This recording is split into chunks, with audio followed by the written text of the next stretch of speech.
Hi, everybody. We're just taking a couple of minutes to let everybody join.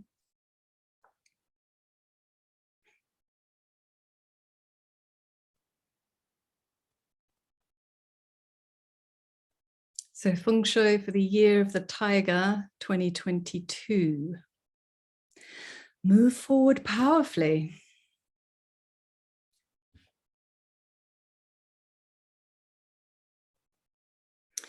We're just giving a few minutes for other people to join.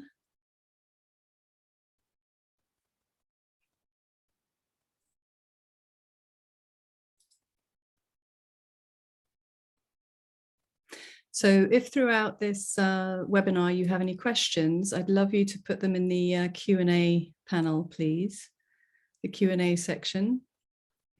And I'll do my best to answer them at the end of the session. So it's been a few minutes now, so let's get into the presentation. So just a little bit about me. This is my compass. I resemble my picture. I'm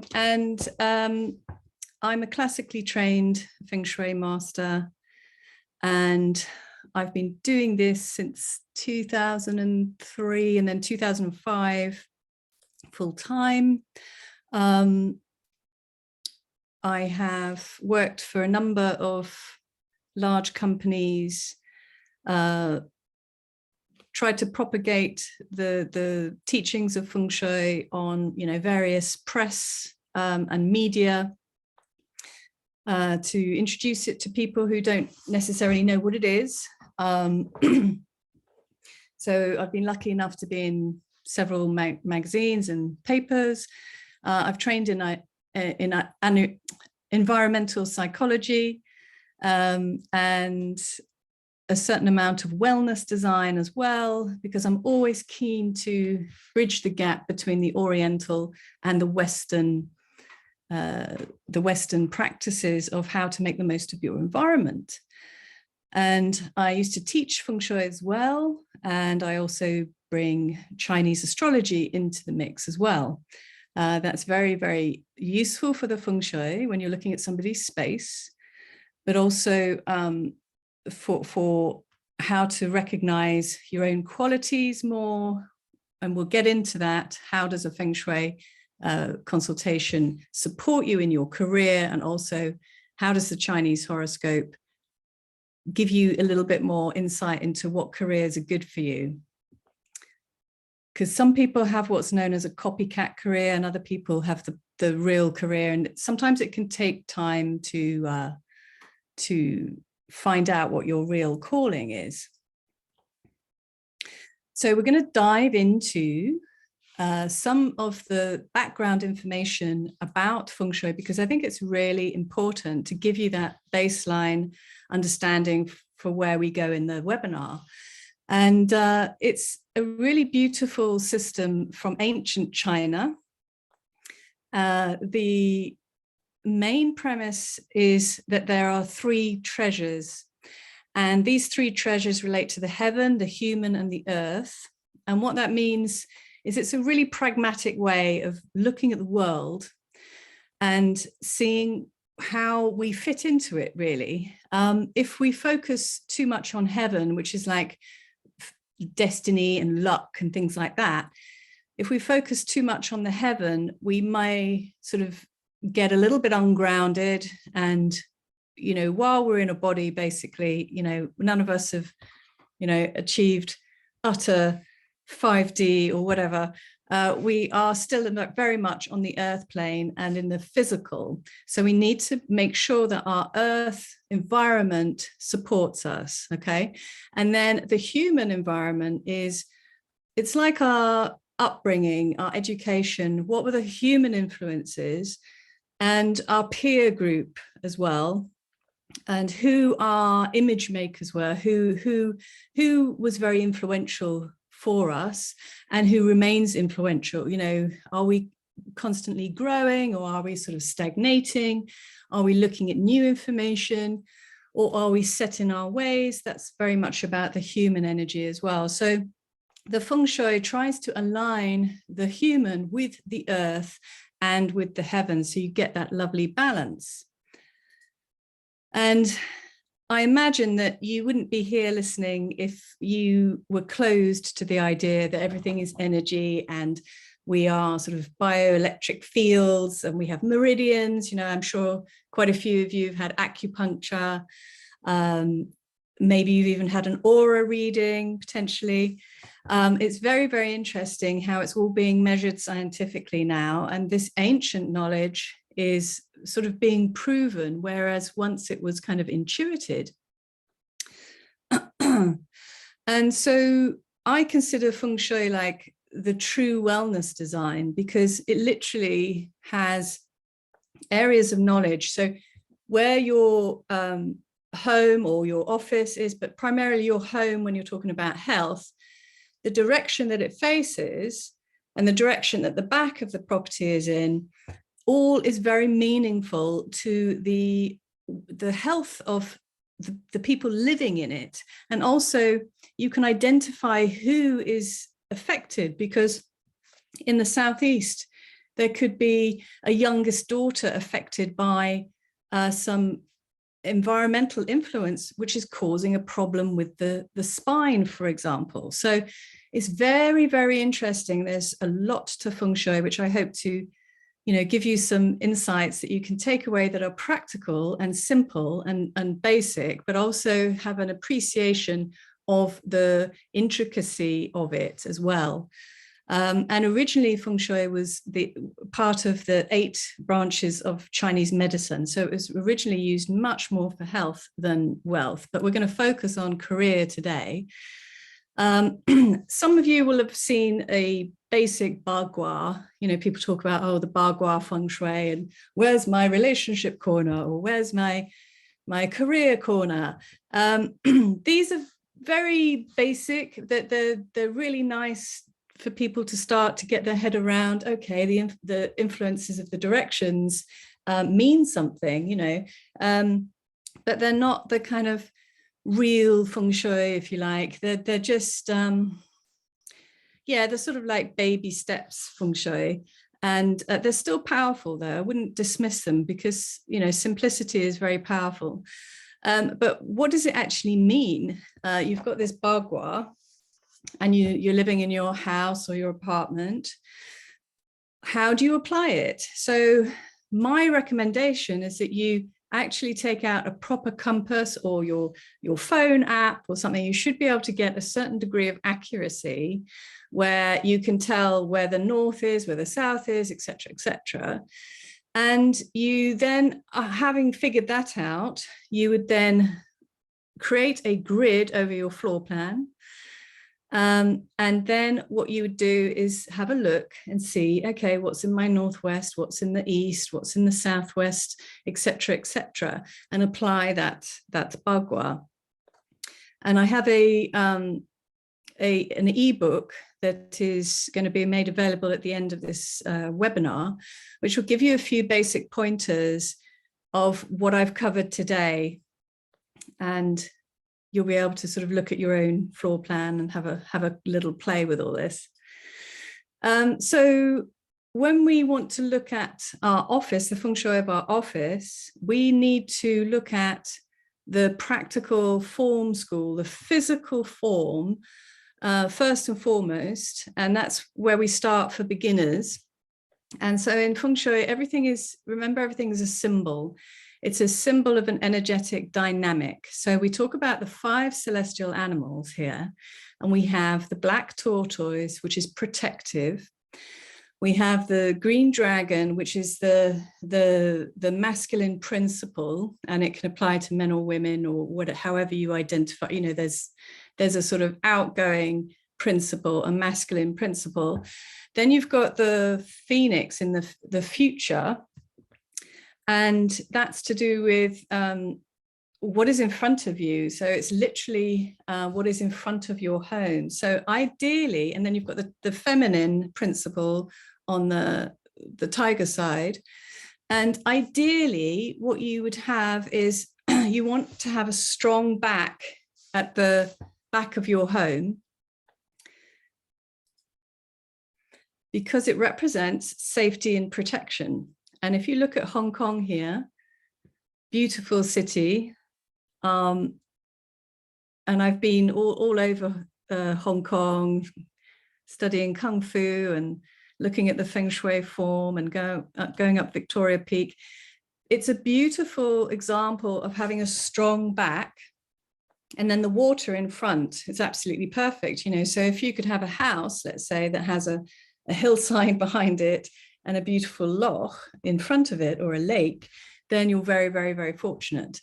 But most people, you know, a lot of people live in apartments, obviously, but you can still apply those principles, like have an apartment that has a really good view, for example. Try not to get one that's like facing a brick wall or doesn't have that much of an inspiring outlook.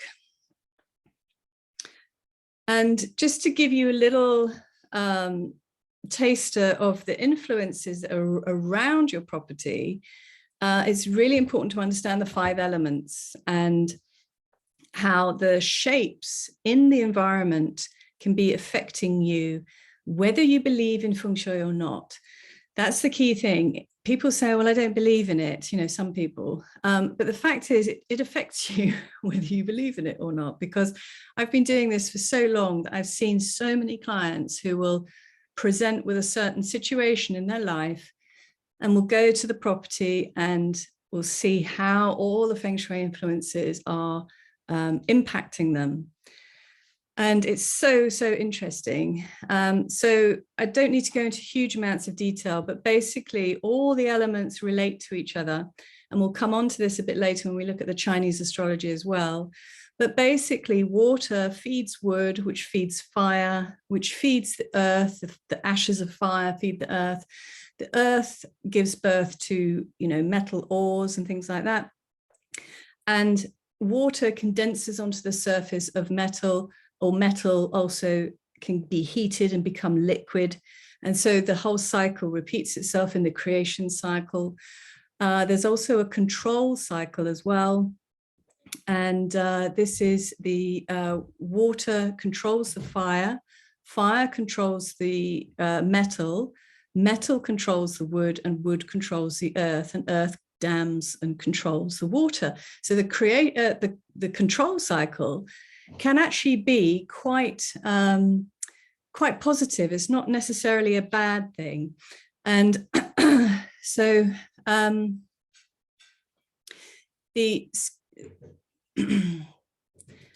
right, so behind the house in the mountain, so we've got this house here, so I'm distracted by some noise. There's a excuse me a moment. Let me see if I can pause this.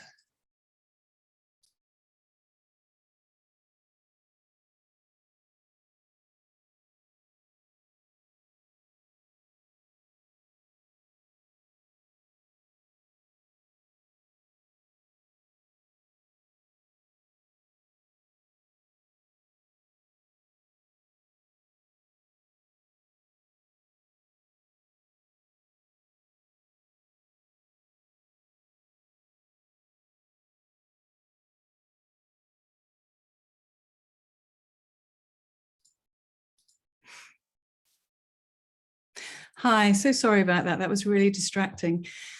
So getting back to the form school, if you're looking at a house, you want the strong mountain behind the property. And then this shows you the dragon side, the female side, the phoenix in a practical form. So that's what we'll be looking at as we go through this. And I want to make it a little bit interactive for you. So the office layout in a good form would be like this. So you've got the mountain, the dragon, the phoenix, and the tiger. And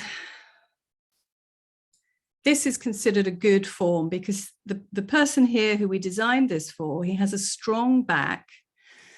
and he's got a good view of artwork. So he's got the Phoenix, and it's just a really nice setup. So what would you think? I'm not going to actually ask people individually, but what do you think about this setup? Would it be a good place to put the desk, for example? So yes, it's got a nice background. It's got a strong back. So the only thing I don't like about this is the spiky plant here. I wouldn't have chosen that. How about this one? So if you can see my cursor, there is a doorway here, and it is, so the energy is coming through and it's hitting his back. So he doesn't have a strong back. So we don't like that one. So I can't emphasize how important this is, because I've seen so many people in a home office or in a managing director's office where they put the desk up against the wall and it blocks your vision. It just, you can't really settle and get on with things, but people tend to put the desk against the wall because they save on space, or they want the cables to be hidden or something like that. But it's the worst thing you could possibly do. And I can't tell you how many people I've had say, as soon as I changed the desk around, I just felt so much better about my career. I felt more confident in my managerial skills, all this type of knock-on effect. And the reason why internally we want a strong back is because it protects we can see the vistas in front of us. It's a very ancient sensation. It's very sort of subliminal, very subconscious. And it also protects our back, as in our kidney energy as well. So we're not exposing our back so that we can't see who is approaching us. It's a very sort of instinctual thing, but very, very powerful. And it applies even in your home, where you should feel safe and not thinking you're going to be under attack or anything like that. But the subconscious effect of that is really powerful. So again, here's another example. What is this? This is not a good, it's not a good setup. And so the example of the Feng Shui office layout here is a water feature in front of you. So you've got the water in front, a little bit like Hong Kong. And then we've got the chair covered at the back with the wall, and then here is the door. So the person sitting here, this was a client of mine in Chiswick actually, and we I just put this layout together for her husband, and he could see the door, and he'd had it completely different, but this way he could see the door.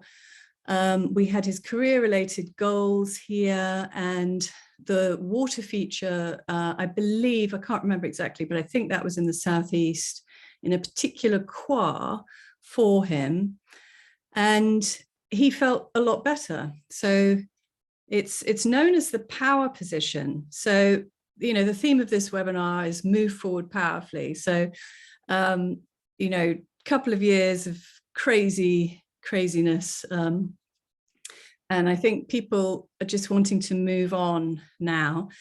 And to do that, you need to have good Feng Shui. And another power position here is where you've got the door to your side, because sometimes you can't always, for whatever reason, have the best layout. But if you've got the door to the side, it's not so bad as right behind you, okay? So that's useful for some people who are working at home.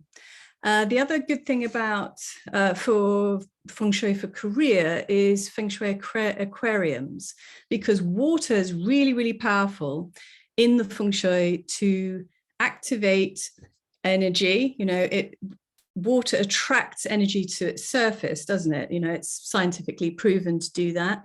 But it also stimulates activity.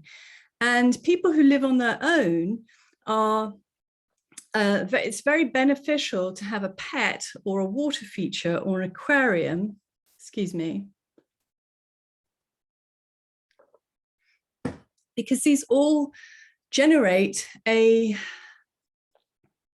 activity, basically. Because if you live on your own, there's too much yin energy can accumulate, and it can cause a sort of stagnation. So if you are finding, you get home and things feel a little off, or a bit, you get a bit tired or something, is it because things are just too static in your environment? Do you need to activate it? Now, pets aren't that practical necessarily, not for everybody, but you can usually maintain some goldfish or something like that, or a water feature. And another way to bring in vitality into the space is to literally bring in live chi in the form of plants, and they need to be smooth and not spiky. Okay, so these are some really beautiful examples. You've got several types of palm plants, not palm trees. And you've got the Chinese banyan here. This one's called devil's ivy. It's very good in low light conditions. And they're all really lovely. Biophilia is a really popular subject at the moment. The greenery that we can see is so soothing for us and so energizing in a way. And the shape of the plant is really important in an office. You don't want anything too trailing. I'll show you. So that's good. Sometimes what people tend to do is they'll see all these yucca plants and think, oh, they look cool. But in fact, they're really quite tricky. They can cause quite a lot of conflict.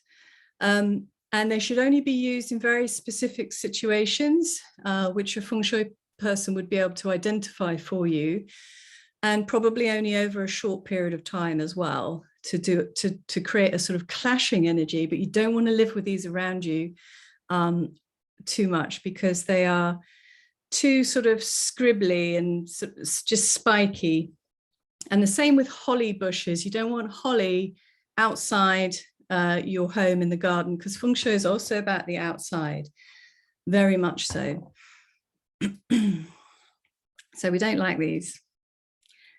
Now, it's a beautiful room here, but if you're looking at an office, it's a little bit too yin, a little bit too, the energy is going downwards. So this is more for like a yoga room, where you want to be, still and relaxed and just a little bit less sort of dynamic, perhaps. So it's not great for an office, but perfect for a spa reception or a yoga room. Now, people talk a lot in Feng Shui about the money plant, and it's quite funny, really, because it's using these doesn't necessarily mean you're going to get loads of money, but what it means is it holds good energy, right? The succulent, the water is associated with wealth, as we discovered earlier, and succulent plants are good at storing energy, and effectively that's all that money is energy. And we get onto this a bit more when we cover the Chinese horoscope.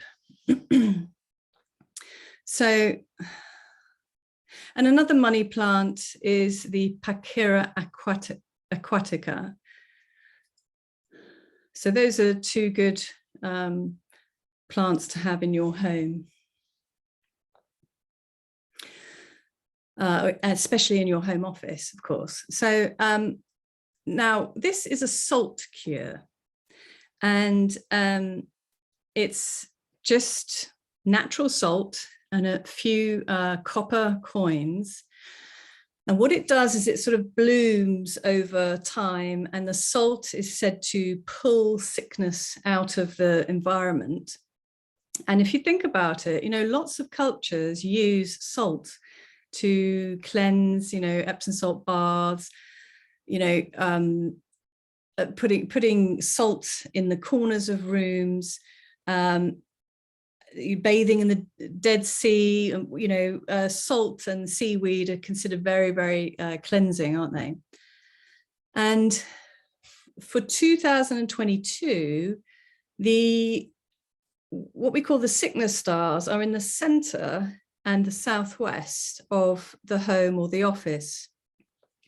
So in general, although you probably do need to have a consultation done, really, but in general, you can implement those yourself if you're going to apply some basic Feng Shui. But you do need to be careful about what else is in that space, and what the flying stars are of your own particular property. So the energies change every year. And in 2022, it's quite a powerful year. And the reason for that is because all the numbers are in their sort of natal positions. I don't know if anybody's come across the magic square, for example. It's 5, 6, 7, 8, 9, 1, 2, 3, 4. And the reason it's magic is because it adds up to 15 in all directions. And there's some quite interesting links with the whole sort of Tesla theories of numbers as well, and how energy behaves and how energy moves. But this year, 2022, we have the doubling up. And then if you had a consultation done, you'd end up with something that looks a bit like a Sudoku puzzle because you'd have 4 numbers in each direction, all related to your space. So it's quite interesting. You know, Feng Shui is, some of it's intuition and gut feeling, and some of it is technique, you know, and method. And it's more sort of methodical than many people realize.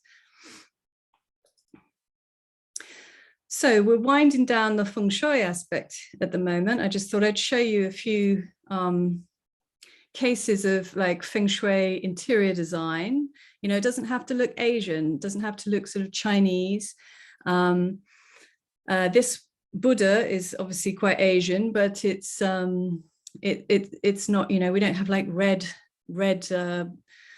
lanterns everywhere. The Buddha has long been used in the West as a symbol of like peace and serenity. This was the garden beforehand, this was it afterwards.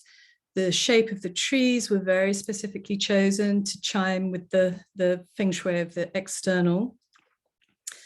It can also be used for master planning. So, you know, you can think very big with Feng Shui, from small spaces to larger spaces, and, you know, wellness resorts, wellness homes, spa design. This is a mock-up of something that I conceived. And yeah, so we're covering quite a lot of ground in this webinar, because I was asked to do the astrology as well as the Feng Shui. So let's just zoom through this. When most people think about Chinese astrology, they think about the 12 animals, okay? So was I born in the year of the monkey or the year of the rat or whatever? And they think that's it, you know? But in fact, you have not just the animal of your year of birth, but you have a type of animal. It could be like a water pig or a water monkey or a wood rooster or an earth snake, for example. So what you end up with is a chart that is completely unique to you. So it's fun to read the forecasts for what is going to happen for each animal, but it's very sort of limited, because there's much more to be gained from looking at your year, month, day, and hour. So you end up with 4 animals, and for lots of different elements, or they may be all the same element. You may have a very pure chart, like pure fire or southern fire chart or whatever. But it's much, much more revealing than just the year itself. So we'll look at, so you end up with like a superpower, and it can be yang or it can be yin. So yang is masculine, or and yin is feminine. So you have yin water, you have yang water, and all these elements will have a impact on you, and the way you come across to people. Like some people will be born in a yang year, and they'll come across as very forceful, very confident, and then in the day that they're born, they're actually very sensitive, and so they don't understand why everybody always thinks they're okay, because they're actually suffering, or they don't feel, you know, as confident as they perhaps appear. And it's not necessarily a projection, you know, it's not like a false confidence. It's just how some people appear. The reverse is completely true as well. You can get people who come across as quite quiet and quite sort of self-effacing, and yet actually they are really, really strong inside, you know, very decisive, you know, just made of steel. So it's really quite revealing. And yeah, when we do charts, we look at the specifics of the elements. They all have different qualities. The yang fire is highly intelligent. The earth is, people who with a lot of earth tend to be very stable, very productive, you know, the salt of the earth. You know, we've even adopted these terms into our language. And so, yes, and the metal, for instance, is very, very boundaried. They're natural leaders. They can be very stylish as well. And then the yin metal is very different as well. The yin varieties of all these are completely different as well. And then people can have charts that have got a balance of yin and yang. People can have charts that are pure yin, and they can be quite sort of floaty. People can be pure yang, and they're very, very dynamic, full of personality. And the Chinese astrology, unlike the Western astrology that talks about all the planets, the Chinese astrology talks about the elements, the 5 elements, and they are related to the planets, but just in a slightly different way.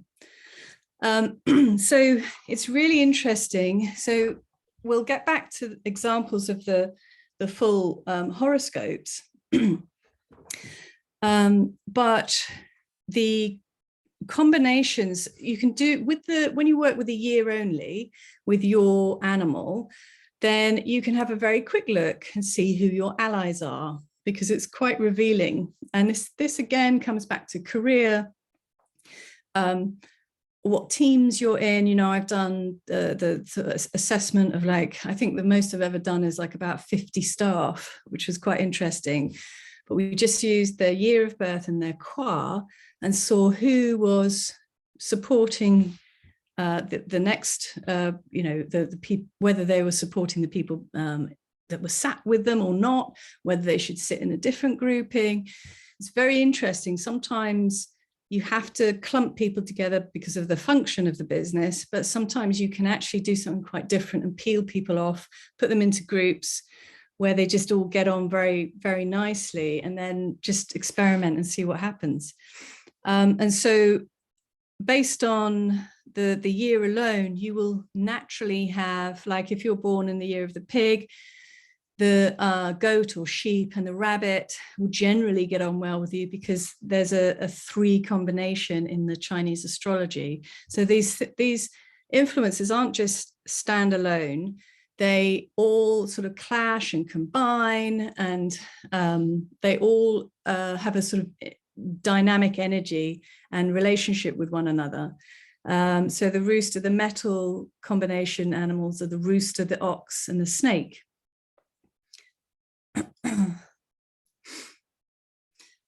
And there's other meeting points as well. There's northern water, southern fire.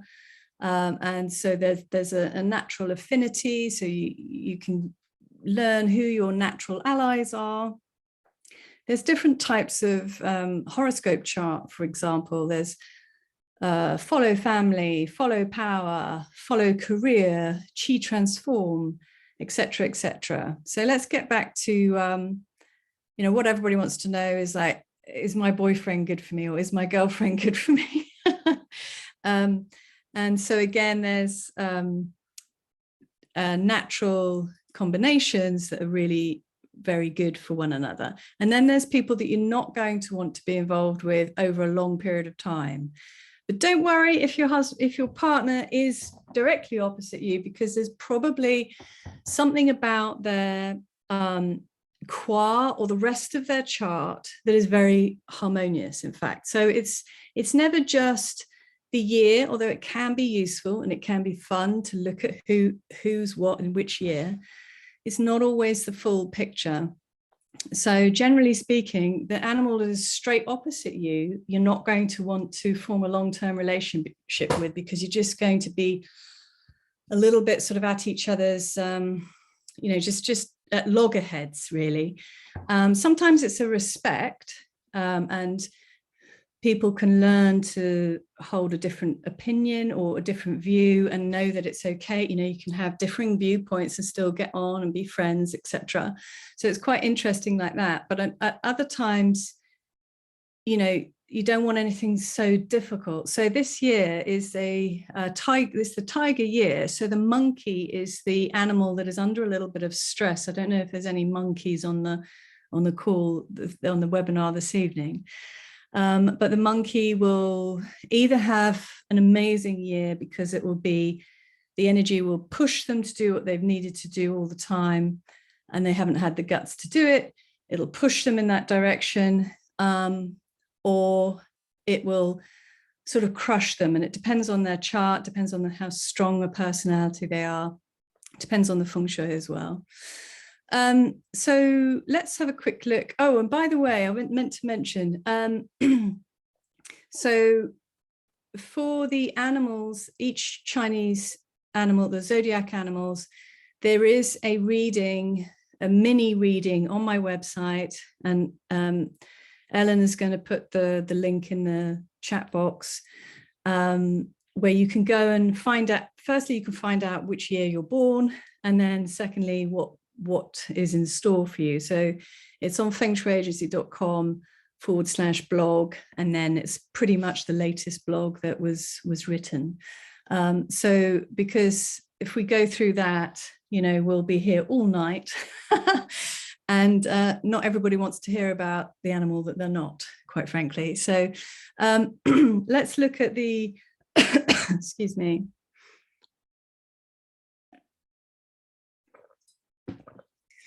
So let's look at the astrology again. And without going into too much sort of the technique and the sort of theory, I just want to make it clear that all these characters mean something different. They all have a different 5 element. They all will have a relationship with one another. They'll clash or combine or just stand alone. And they all have a number, which is one of the 64 quas of the I Ching hexagrams. And what the numbers mean is also very revealing.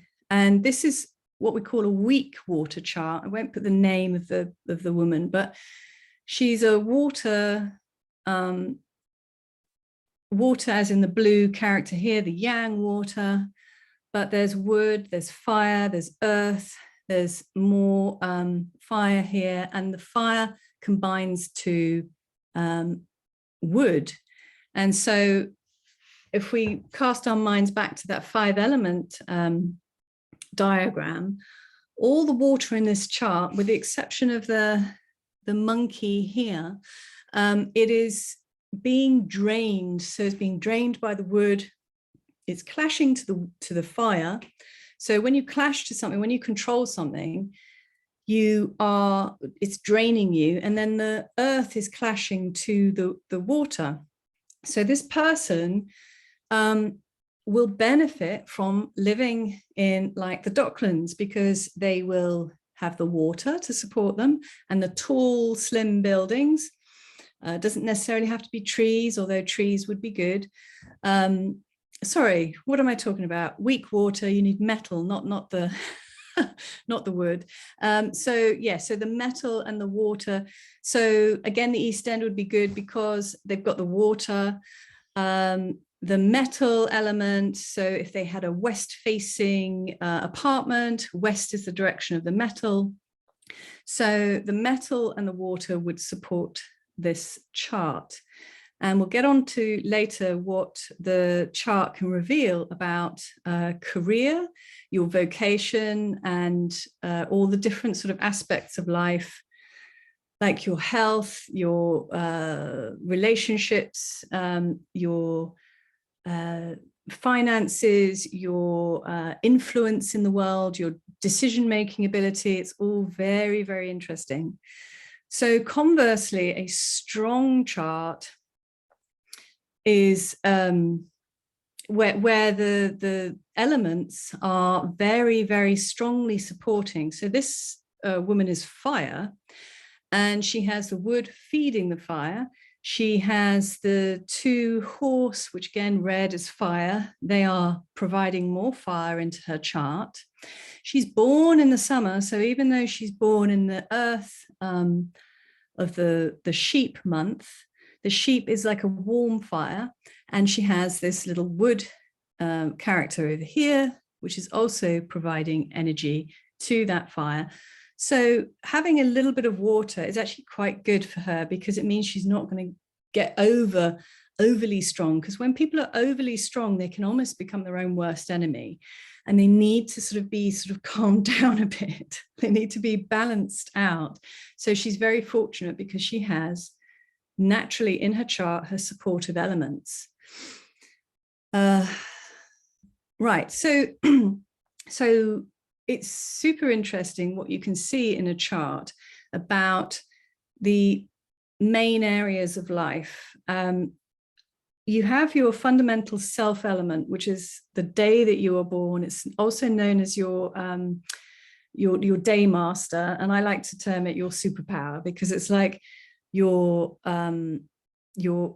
core self. It's not what you present to the world. It's like your core real self, maybe the self that comes out more in I don't know, close relationships or with friends. It's your, and so sometimes when people are in a career that doesn't suit them, they're doing it because it was expected of them. And actually, if they discover what their true self element is, then that can be very revealing for what the true vocation is, because all the careers are associated with the elements. So you've got water-based careers, wood-based careers, fire, earth, metal. They're all suitable. I mean, some of them cross over into several different elements, but you generally find that there is a key theme, which is one of the elements. So it's really good to know what your supportive elements are, because you'll know whether you're in the right area, the right career, the right industry, because your self element gives birth to your career, because your career is something that you work in. It's something that you create. And then it also has an association with children as well, because it's something you give birth to. And then generally for most people, although there are a few fortunate people where they don't have to work, but for most people, the career is what provides the money. And then the money is what provides what creates the sort of decision making and the power, as we call it, and also influence as well. And then the influence, feeds back into the family. The family then, gives birth to the kind of selfhood, if you like, the support of the family. And it's this lovely sort of generating cycle, if you like. And you can see this all in the chart. So And it changes if you are a water element, for example, in the self, then your career will be wood, and your money will be fire, and the power will be earth, and then the family will be metal. If you're a fire in the self, your career will be earth. So it could be that you, I don't know, you get more involved in construction, which is earth related, or real estate, or whatnot. And so for the fire person, the career is the earth, and then the money is the metal, and then the power is the water, and then the family is the wood. So the wood is supporting the fire, and it's this beautiful creation cycle. You also, so that's how the charts we saw can be interpreted. You'll know there's also like the way the time rolls out as well. So each time is governed by certain elements. So I get a lot of women say to me, I've been trying to have a baby and it's just not happening. And we look at their chart and it's not the right time to be trying for a family. It's actually, I can't even remember now. It's been so many people. It would be something different, like it's time for them to go on a sabbatical, for example, but the point is they weren't in the right element of time for having a baby. And so, there was one woman who had been told by Harley Street specialists that she couldn't have children. And we worked on the chart and said, oh, this year, I don't know when it was now, 2011 or something like that, will be much better for you. She went off skiing over Christmas, which is when the winter solstice is, and that's the energetic start of the new year. Not necessarily the Chinese New Year, which is Spring Festival. And she got pregnant. She was not worried, she'd stopped sort of trying, and then she fell pregnant. She's now got 2 children. So it's really, really, really interesting. And I've had the same with people who have been trying for IVF. They just try, and it's not the right time. So we say, look, just back off, try in a couple of years. It's just amazing, really. And so that applies to a lot of things. Like you may be best just dating each other and don't get married for another couple of years. What's the rush? And it's better to get married in 3 years' time, according to the Chinese Astrology chart or whatever.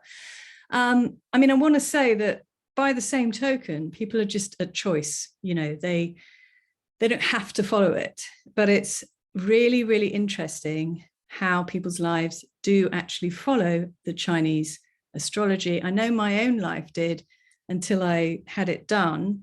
They were telling me things that they would never have known. I'd never told them, and they were matching it up with the Chinese chart. And that happens to a lot of clients of mine.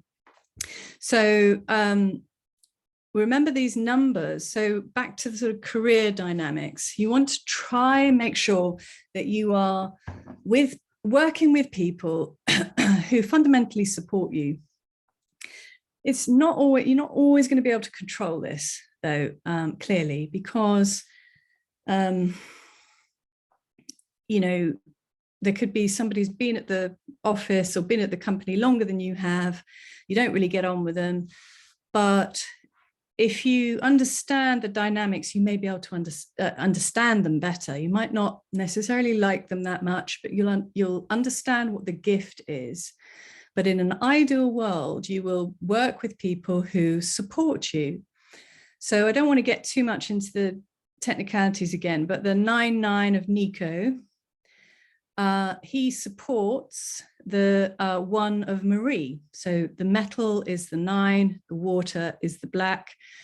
And then his metal controls the 8. Now, control is not necessarily a bad thing. It can actually be like very guiding. So, so it's more of a guiding. There are some situations where people are controlling, and you do want to avoid that. But generally, you can. So Marie might sort of feel about this guy like he's a mentor or something like that. Anna and Alex, on the surface of things, because this upper number is like what is on the surface, how things come across. And that is the, so for Alex and Anna, they're very complementary. Anna is yin wood, and Alex is yang wood, according to the numbers.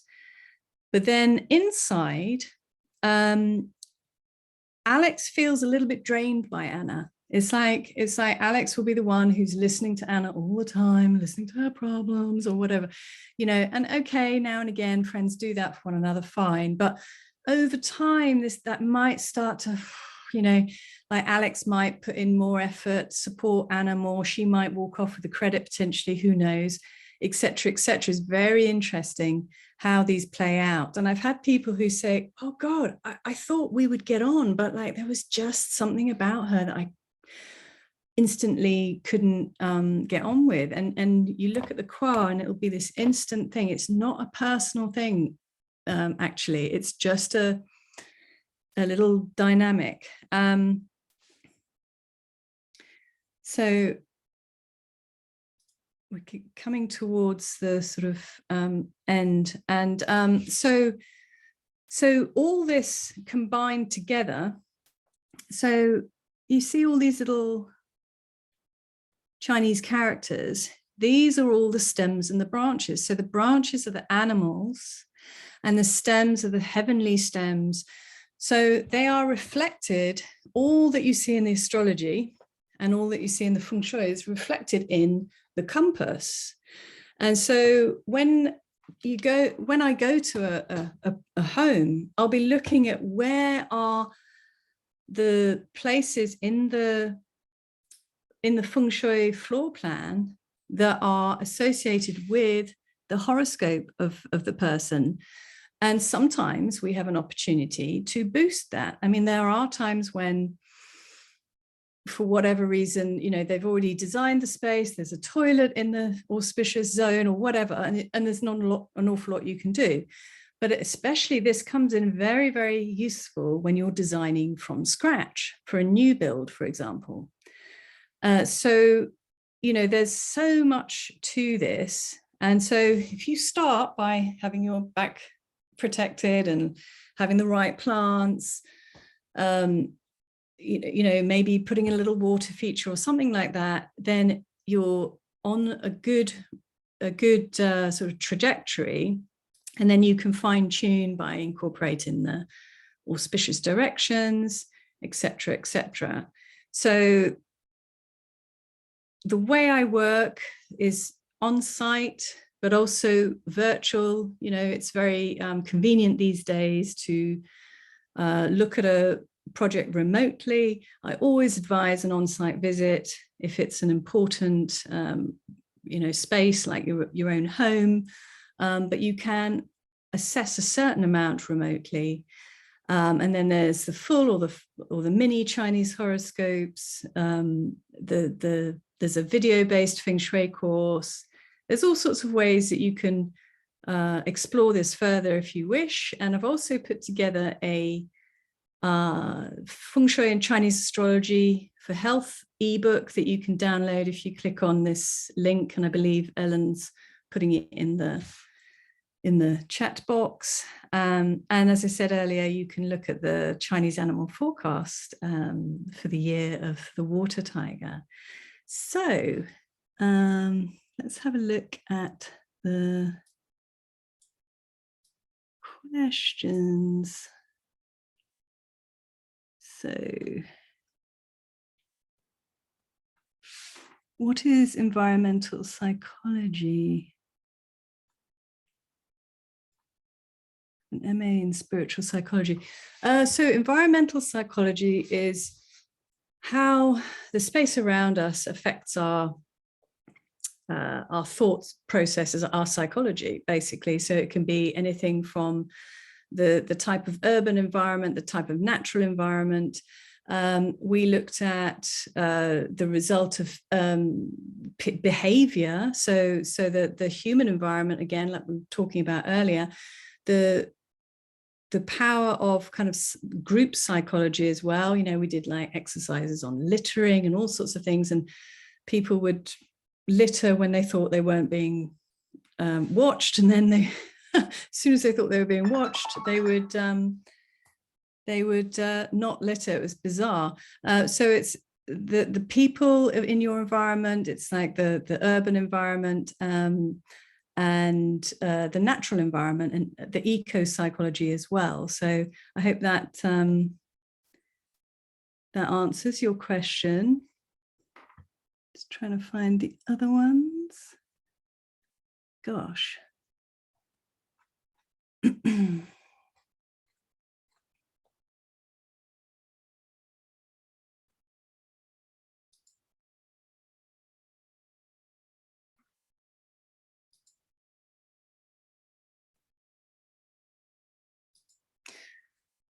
So let's have that while we answer the questions.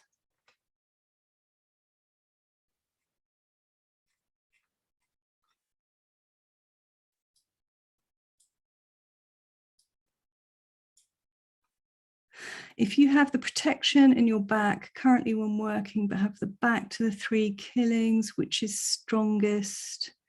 Protection in your back currently when working, but have your back to the 3 killing. So you can use color to remedy that. But I always suggest that form is really important. You don't want to get an auspicious direction, which is then exposing your back at a physical level. You know, always prioritize the form school. Is there a particular the double happiness? No, well, yes. Is there a reason we chose the double happiness symbol as my logo? I just thought it was very auspicious. And yes, I am aware that it's used for weddings. I wasn't aware that it was used for weddings only. The logo that we used to have was quite chaotic. It was like, I think it was water over, no, it was wind over water or something like that. And it was quite unstable. So I wanted to have something that was a little bit more stable. Right, there's no other questions that I can see unless I've got the...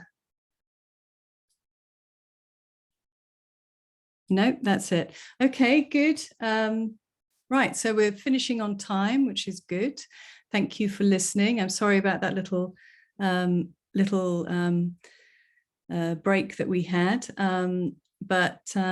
Yeah, thanks for tuning in, and I wish you all the best in the year of the water tiger. Okay, take care. Bye-bye.